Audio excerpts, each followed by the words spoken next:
Hey guys, this video is going to be a little weird. The video kept getting falsely claimed, so I had to do some touch-ups to the movie, but other than that, it's fine, so, okay, watch it now. Okay, have you heard of terrorism? Now, an unrelated question, have you also heard of zombies? Now, what if we made them related and made a zombie movie about terrorists? Come on, I know. You don't have to clap, I know. This movie is called Ozombie, you know, like Osama bin Laden, and I'm not joking. The description is, while in Afghanistan, a Colorado yoga instructor and a NATO Special Forces team encounter an undead Osama bin Laden and his zombie terrorist army. And this movie is not a comedy. This is an action horror serious movie for serious people. Now, the weirdest thing to me is this movie came out May 5th, 2012, and the reason that's weird is Osama bin Laden died May 2nd, 2011, which means they heard he died and fucking sprinted to the writer's room. They got the call, they were like, wait, he's dead? He's dead? Okay. Go. Write the script. Come on. Ooh. Or they were working on this before he died, and they actually predicted, I think, crazy theory, I think Ozombie predicted Osama bin Laden's death. Holy shit. Also, really quick, I'm trying to hit 100,000 subscribers before the end of the year, so if you wanna help me, you can subscribe, or I might send my secret SEAL Team 6 zombie Osama bin Laden army down to destroy you and blow you up. Okay, cool. Sweet. We open up in Abbottabad, Pakistan with what I assume is SEAL Team 6 infiltrating bin Laden's bunker. As you can tell by bin Laden suddenly jumping up in his bed. They start walking through this like storage facility until they see a hazard sign on the wall. And for some reason they decide to open it. And right as they do, we see like an ominous terrorist hand reach out to a lever, open it, and then a bunch of fucking zombies start pouring out all the other doors, right? Wait, no, there's like 3 of them. Slowly walking towards I feel like they're really not that big of a threat. Like I feel like the military are like the last thing you would want to use zombies on, because surely they can beat them, right? One of the dudes actually gets bit. I don't know how you lose in this scene, but you should not be in the military, let alone special forces, if you can't handle 3 civilians walking at you like like I feel like you should have shot me there. Why didn't you do that? They chase bin Laden up the stairs, but they're too late because he injects himself with the zombie virus. Why would he do that? I feel like that's not really helping him. It doesn't really matter. Osama bin Laden is dead. The world is saved. John Cena can announce it on the WWE stage. And compromise to a permanent end. Osama bin Laden. Everything's good, right? Well, it's not over yet. The guy who got bit starts going into his little zombie rage thing and for some reason shoots the pilot square in the head. I don't know, that guy's got some crazy aim, but the helicopter starts crashing and for some reason Osama's body like slides off and out into the ocean and we cut to black. Osama bin Laden is now a zombie and missing in that body bag. Bin Laden. Yeah. We come back to this random couple on the beach, you know, having a good time, swimming and stuff, everything's great, when all of a sudden his wife is attacked. Anna. Hey man, I think I'd have a little more urgency than that. He doesn't care. Can you imagine you're on the beach with your wife, you see her suddenly just like And you're just walking around like, Anna, what was that? You okay? But eventually he looks into the ocean and we get our first reveal of Osama bin Zombie. Osama bin Laden. Osama bin Laden, that's a zombie. Ah! This movie looks so stupid. I could genuinely see this being a skit on like Comedy Central, like a Key and Peele skit or something, but it's a real movie and it's not a comedy. It is not a comedy. It's not tagged as a comedy. This is a real serious movie for serious people. Move out of the way, Private Ryan. We've got Osama bin Zombie taking the world by storm. We come back to this group of soldiers and these are like our main characters of the movie. We've got the British guy. We've got the cannon fodder that don't really do anything other than die. We got the guy that takes his shirt off and the lady with a katana, because why wouldn't there be a lady with a katana? It's a zombie movie, guys. It's a zombie movie. There has to be a katana. Didn't you watch The Walking Dead? Anyways, once they've spotted the zombies and everything, they all run up the hill to engage them for some reason. Why wouldn't you want to stay far away from them? You guys all have guns. Back the fuck up. What are you doing, dude? Also, this guy starts tweaking. I hate you, Carol! Guy's got some issues, I guess. I don't. You just had to have the dog, didn't you? Well, at least he's in the army where he can't hurt anybody. So all of the soldiers are important, but our main like protagonist character, his name is Chip. He's this one. He pisses me off so bad. Why is he taking his shirt off and running at them with a pistol, dude? You have a rifle. You know if you get bit, you're gonna turn into one of them. Why are you walking up kicking them? Hey, zombie. Yeah, check out my muscle. You have a gun, man. That's okay though. Honestly, he might not even need to shoot them because we've got badass Katana Girl using a very obviously foam sword that keeps bending whenever she hits somebody. It's so funny. She's like rolling around, it's bending in half and shit. It looks so bad. Oh, also the captain gets murked by the first zombie he encounters. This sucks. Again, why would you run at them? It's a zombie movie. Like the first thing about zombie movies is they're slow and you can back away. That's like what you do. All the other soldiers realize he died and they're trying to like discuss his death, see how they're gonna keep going because he had the like comms thing.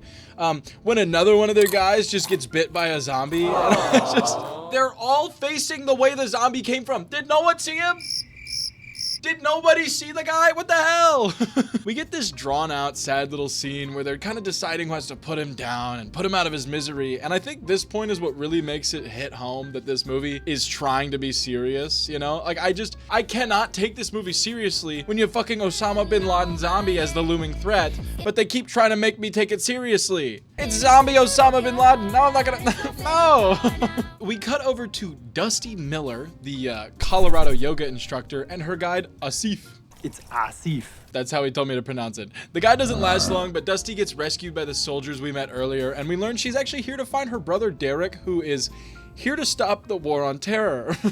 He is trying to end the war on terror. And this scene is so funny. I mean, obviously this was gonna be a pro-war, pro-military movie, but they just start fucking flaming her brother. Well, cheese and rice. A gosh darn freedom fighter. They're calling him like a loser, a pansy, freedom fighter shit. For some reason, they really hammer in that he's probably trying to grow a beard to fit in with the locals. Tried to grow a beard?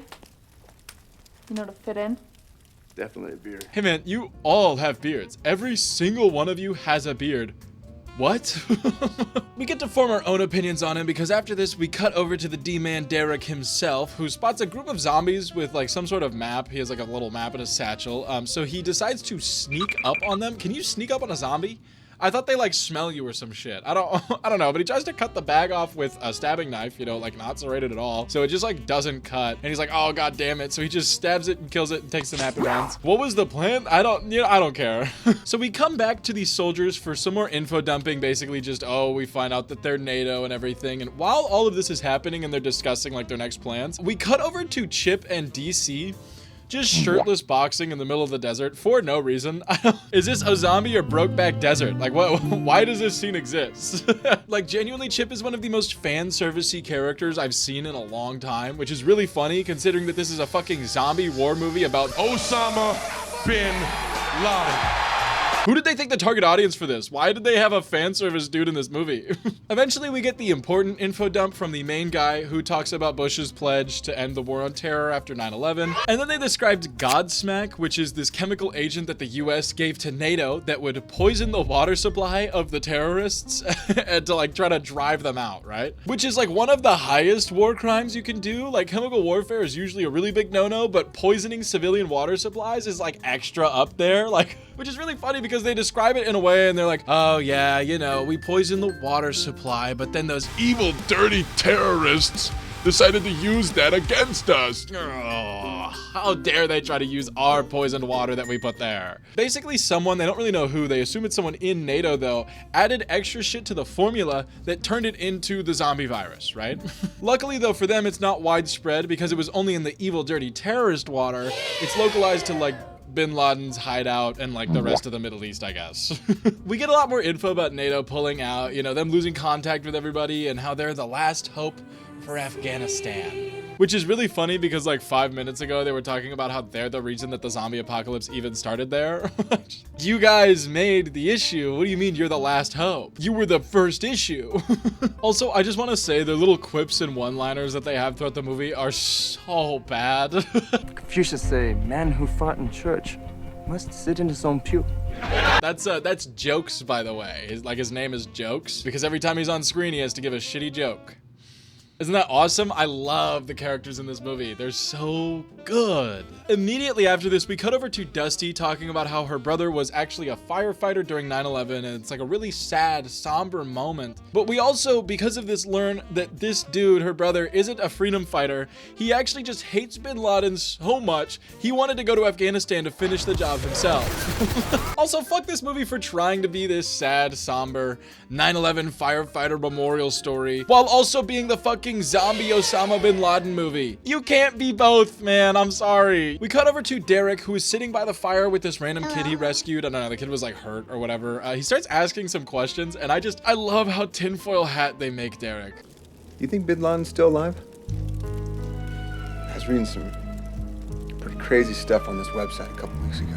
And my favorite part is he's right. He's completely right, because Osama bin Laden is technically still alive in this universe. So if you take anything from this movie, just remember that crazy 4chan conspiracy you heard about, but oh, that could never be true. It is true. It's 100% true. You should act on it accordingly because it is true and it is happening. There's probably at least like one conspiracy theorist that's watching this video that started freaking out there. Next morning, Derek and the kids spot 3 completely random people in the middle of nowhere, and he just goes like, hey, is that your family? Those random Middle Eastern people over there. Is that your family, kid? And the kid's just like, yeah, it is. What? I'm sorry, that felt a little charged. They didn't go to a village. They didn't go to a town. They weren't like, oh, mister, I live over here. They just found these people in the middle of the wilderness and went, yeah, it's probably his family. Anyways, we come back to the soldiers who are fending off a horde, and we get DC tweaking again about Carol. That's gonna be for your therapist. But my big issue with this scene is he's using a 50 cal, hip firing it randomly into the crowd. Why waste it like that? Those things have like 10 bullets in a mag. Wouldn't literally any gun they have there be better than just wildly shooting a 50 cal off the roof? He's not even landing any of the shots. Anyways, they're getting pushed back, and Chip and Co get attacked by like 6 zombies, and these are the worst soldiers ever. Like, no wonder they got stuck. The army probably didn't want them. What was that? Now, they all do make it out alive, but Doc and Chip dropped their guns earlier, and Doc mentions getting it, and everybody's like, no, Doc, don't do it. That's like a suicide mission, dude. And he reveals that he got bit by the singular zombie that was slowly walking at them. Man, these guys suck. The team's reaction to this is so good. I can't even describe it. I need to play it for you. Wait. That's for getting bit. I was supposed to have your babies. Excuse me? That's for getting bit. This movie cannot be real. This movie can't be real. Anyways, before he fully turns, he tries to run off and grab the guns, but then he turns and he has like a grenade in his hand, and they're trying to shoot it, and they cannot land it until finally DC lands a shot on the grenade, and it literally disintegrates him. He's fucking gone off the face of this earth. It didn't even leave like a boot or anything. He is dust. But my favorite part of this whole movie is in a reaction to Doc dying, you know, the one that she was supposed to have babies with. Tomboy gets a full uncut minute of just katana practicing on the mountaintop. It's so stupid.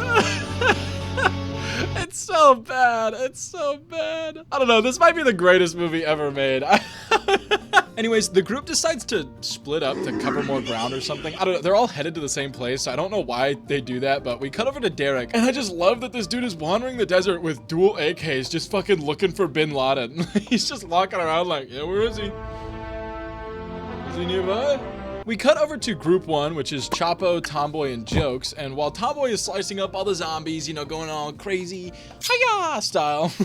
Is that racist? Chapo and Jokes just start making fun of that show Intervention. You remember that show where they would like do interventions for people with like weird disorders and addictions and shit? I mean, yeah, it was kind of a weird show, but why are we talking about this?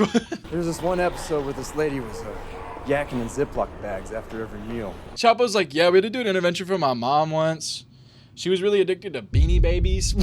Okay.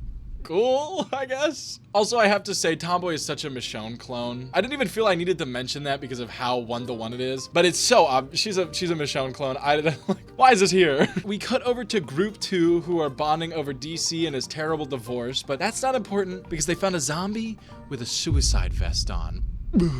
Whatever it is, we fell for it. Slowly step away. Retrace your steps. Yeah, real slow. What do you mean nobody moved? You just said that it's like rigged to explode. Wouldn't you want to get away from it as fast as possible?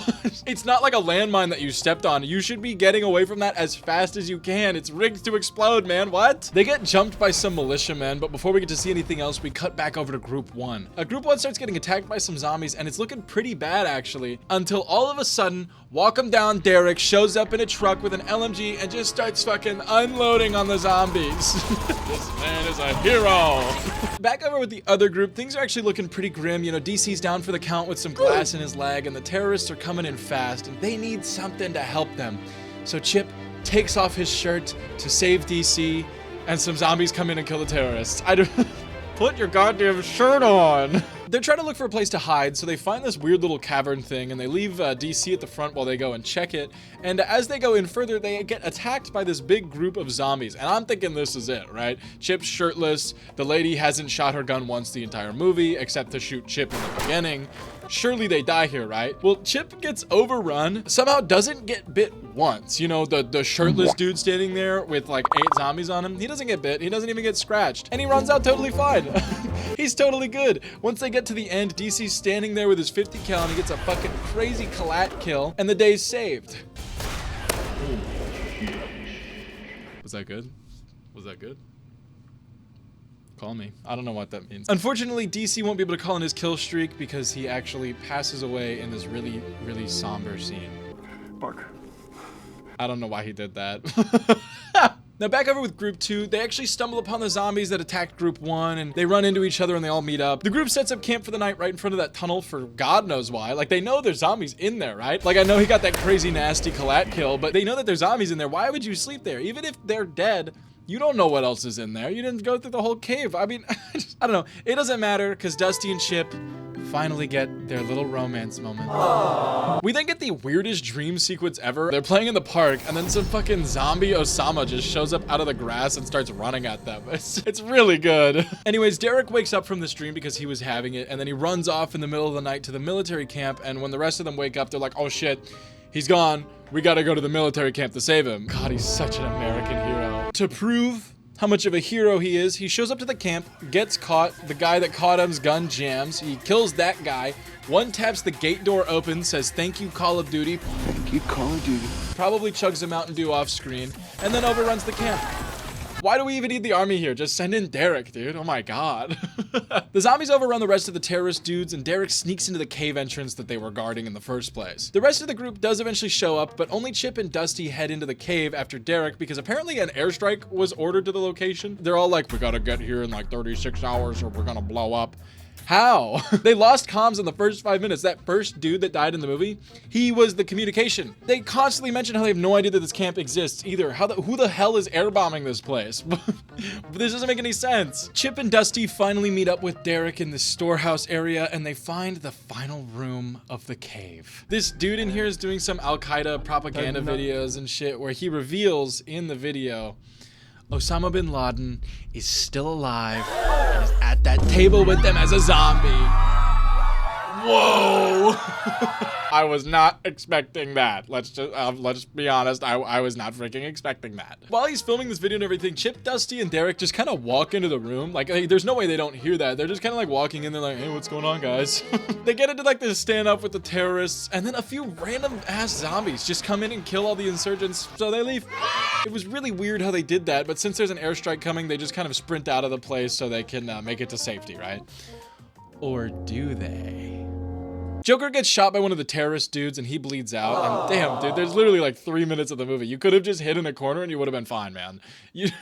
That's gotta suck. But it turns out Derek actually snuck back into that storeroom where he set up shop to start shooting the zombies, and he unloads like easily over 200 rounds. Like, seriously, how much ammo is in these things? I mean, an AK only has like 30. I mean, oh shit. Derek, who's that behind you, man? Derek, the American hero, in all of his bravery, flips around, pulls out his rocket launcher, and ends Osama beautifully. Rest in peace, Derek. The airstrike comes in and kills all the zombies, and we get this beautiful walk off into the sunset because for some reason the plane didn't pick them up, and it ends the movie beautifully, right? Well, what if I told you Derek was alive? Holy shit! Make this guy the president or something. I don't know. Give him $1 billion. How the fuck did he survive that? He shot a rocket launcher at somebody 2 feet away from him. How is he alive, man? Anyways, they reconnect with Derek, walk off into the sunset, and we get the end of the movie. I don't really know what I just watched. I mean, it really feels like a parody satire movie that you'd see on like Comedy Central or some shit. But then we get those beats about like 9/11 firefighters and people dying and everybody having these somber moments that you could tell they were trying to be serious. But how do you take this movie seriously, you know? This movie was so bad. Yeah, it was bad. I'm just gonna say it was bad. I don't know how it got made so quickly. I mean, literally a year after Osama dies, they come out with this shit. Maybe wait a little bit longer, guys. Can you imagine being a vet freshly back from Afghanistan and you see this shit? That's for getting bit. Anyways, that's gonna be it for me today. I thought this movie was too funny to not talk about, so that is what is happening right now. Thank you to the Patreon. You guys are great. Everything over there is free. If you're subscribing to it, just kind of helps me out, so you can kind of do that. But with all that being said, my name is Prisk. That's Reggie, and I'm proud to be an American, where at least I know I'm free.